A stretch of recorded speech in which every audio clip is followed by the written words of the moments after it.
bersama kami di segmen Sehat di Tengah Pandemi. Setiap hari Senin kita membahas seputar tanya jawab vaksinasi COVID-19.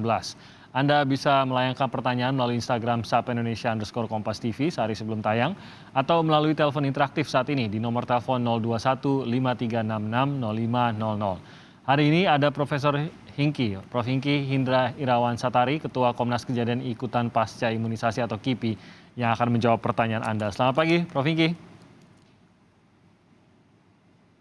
Pagi, Prof. Hingki. Pagi Timothy. Pagi, salam sehat, Prof. Hingki. Salam sehat juga bagi Timothy dan semua. Terima kasih banyak, Prof. Kita langsung saja, Prof, ke pertanyaan yang sudah diajukan kepada kami melalui Instagram. Baik. Ini yang pertama dari @Zainul Mustafa AA. Selamat pagi, usia ibu saya 54 tahun dan beratnya 55 kg. Ibu saya penderita diabetes dan mengonsumsi obat sampai saat ini. Diabetesnya sudah terjadi sekitar 10 tahunan, Dok. Gulanya naik turun dan tidak stabil. Nah, apakah dengan kondisi ini ibu saya bisa mendapatkan jatah vaksin, Dok? Silakan, Prof. Terima kasih Pak Zainul. Tentu sayang sekali kepada ibunya nih yang telah 10 tahun namun belum stabil. Waduh, itu kuncinya obat ini harus diminum secara teratur sehingga penyakit ini dapat terkendali. Sebetulnya vaksin ini tidak mempengaruhi keadaan diabetes ibu. Namun saya kan berkali-kali memperingatkan, vaksin ini harus diberikan sebagai tindakan pencegahan karena itu dianjurkan untuk orang sehat. Orang sehat itu berarti komorbidnya terkendali. Karena kalau komorbid tidak terkendali, bila terjadi sesuatu akibat penyakit primernya, maka yang disalahkan biasanya vaksinasinya. Untuk itu, kendalikan dulu diabetesnya. Tidak sulit kok sebetulnya mengendalikan diabetes itu. Nomor 1 minum obat, nomor 2 diet. Mengendalikan Dengan demikian, asupan ya, Prof. Ya? Begitu terkendali yang kita makan, normal tuh gula. Aman buat divaksinasi. Jadi tinggal 1 langkah lagi, berobat ke dokter, diet, segera lakukan vaksinasi setelah diabetes ibu stabil. Apa yang bisa terjadi, Prof, kalau seseorang ya mungkin dalam kondisi yang sama ini belum stabil juga tapi nekat melakukan vaksinasi begitu. Tadi Prof sempat mengatakan nanti malah vaksinasinya yang dianggap menjadi penyebab jadi dari kejadian pasca imunisasi ini. Apa yang bisa terjadi tuh, Prof? Ya. Jadi yang akan saya ceritakan ini bukan tentang efek vaksinasi terhadap diabetes, tapi bagaimana perjalanan penyakit diabetes yang menggerogoti seluruh sistem dalam tubuh manusia secara bertahap, tapi pasti. Dia menggerogoti pembuluh darah, dia mempengaruhi jantung, dia merusak ginjal, dia merusak syaraf, dia merusak mata, dia merusak lensa. Berbagai macam sistem itu digrogotin oleh tingginya kadar gula darah itu. Dan itu bisa menyebabkan serangan jantung mendadak, tanpa ada gejala, ya kan? Hipertensi, fungsi ginjal yang terganggu sehingga akhirnya keracunan dari zat-zat yang harusnya dinetralisir oleh ginjal sehingga terjadi penurunan kesadaran dan mengakibatkan juga kematian. Jadi banyak hal-hal yang fatal bisa terjadi secara mendadak, bisa koma tiba-tiba, bisa penurunan kesadaran tiba-tiba, bisa kejang tiba-tiba. Jadi diabetes itu menakutkan. Bukannya saya menakut-nakuti, tapi ini menunjukkan bahwa penyakit diabetes itu bisa dikendalikan, namun kalau tidak terkendali maka gejala-gejala yang menakutkan kita tidak bisa duga kapan terjadinya. Jadi mau divaksinasi, nggak divaksinasi, kalau diabetes nggak terkendali, mau datang kapan saja tuh, itu bisa sih.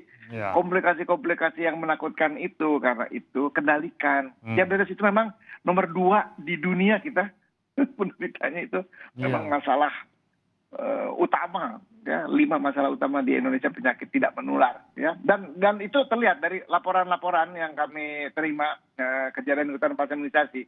itu sebab-sebab kejadian fatal itu karena memang mempunyai dasar dari yang bersangkutan mempunyai penyakit diabetes yang tidak terkendali. Dan itu bisa berakibat fatal dan itu tidak terkait dengan vaksinasi. Oke, jadi memang disarankan rencana vaksinasi ataupun tidak, memang mereka yang dalam kondisi diabetes harus segera bisa membuat kondisi ini terkendali ya, dengan sarannya tadi yang sudah Prof sampaikan, dengan obat yang diberikan oleh dokter, serta mengendalikan diet atau asupan makanannya setiap hari tentu saja. Baik, semoga itu menjawab dan semoga bisa segera stabil kondisinya dari ibunda dari Pak Zainul tadi. Kita lanjutkan lagi dok, ini dari Angelin Susi. Selamat pagi dokter, suami saya awal bulan April kemarin baru selesai isoman dok. Pertengahan Agustus kemarin dicek, D-dimer di angka 2000. Dengan kondisi seperti ini, apakah memungkinkan untuk divaksin nanti dok? Silakan Prof. Jadi Bu Angelin, alhamdulillah ya, suami ibu telah berhasil lolos dari serangan vaksin yang serangan virus yang sangat berbahaya ini. Namun tadi terlihat itu gejala di proses pembekuan darah belum normal. Ini ilustrasi bahwa virus ini jahat sekali. Virus ini menyebabkan bahaya yang bisa berefek lama. Dan sangat individual, ada yang cepat, ada yang lama, ada yang tadinya hilang terus muncul lagi. Jadi memang ini menunjukkan bahwa suami ibu belum stabil. Kadarnya belum tercapai. Artinya suami ibu masih harus berobat ke dokter untuk dipantau. Mungkin tidak diberikan obat ya, tapi harus dipantau dan dicek secara berkala sampai kadarnya stabil, sampai normal.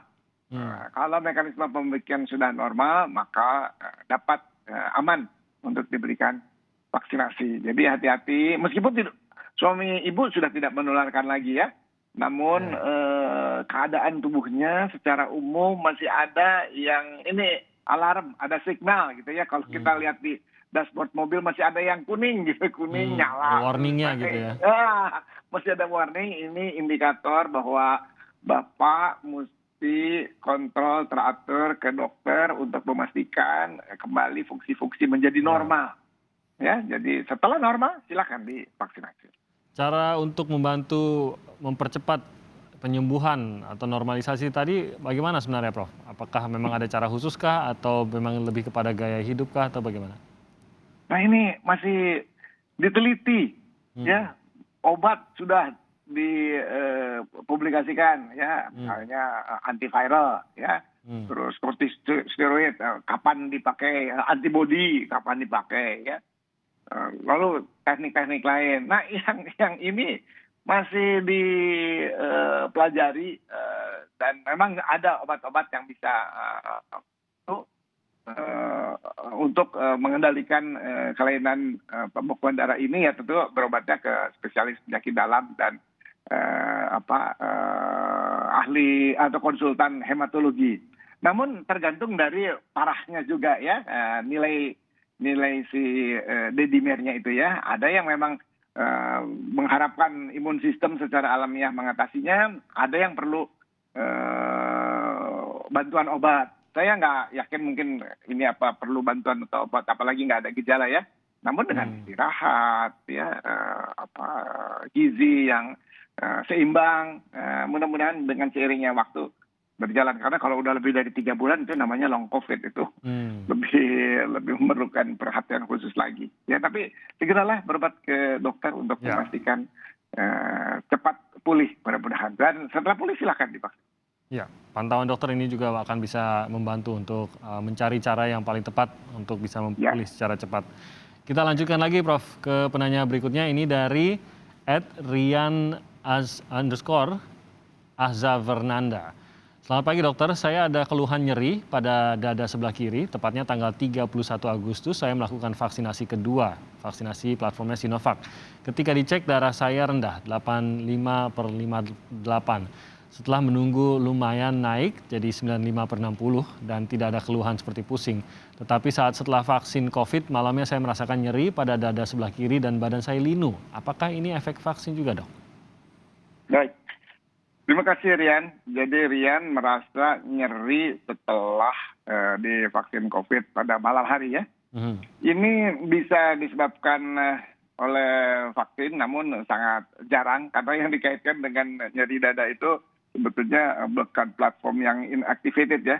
Karena kan Rian pakai Sinovac, Sinovac ke jantung tidak disebut-sebut pengaruhnya. Ya, yang disebut-sebut pengaruhnya terhadap jantung adalah platform mRNA, Pfizer, Moderna. Itu pun pada usia 12-29 pada laki-laki dan terjadinya beberapa hari setelah setelah vaksinasi.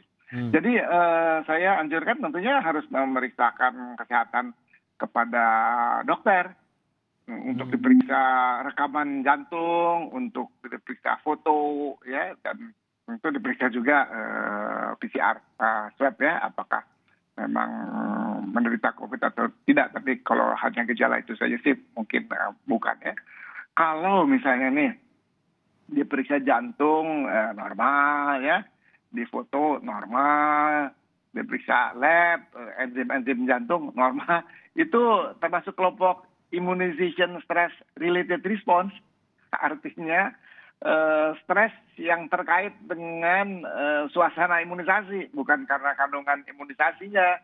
Jadi mungkin tegang, cemas, ya, takut, ngeri.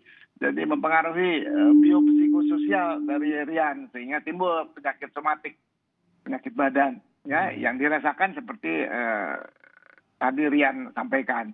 Ya, namun untuk menyingkirkan itu ya lakukan pemeriksaan ke dokter, kalau bisa ke dokter spesialis penyakit dalam atau dokter penyakit jantung untuk menyingkirkan semua. Mudah-mudahan saya sih mengharapkan itu semuanya nanti normal. Kalau normal ya tidak terkait dengan vaksin tapi berkait dengan kecemasan. Oke, dan ini jawabannya adalah mengetahui betul apa yang sedang terjadi begitu ya dengan badan kita ya. Begitu sudah jelas ya tentu saja seharusnya cemasnya juga hilang ya, Prof. Ya.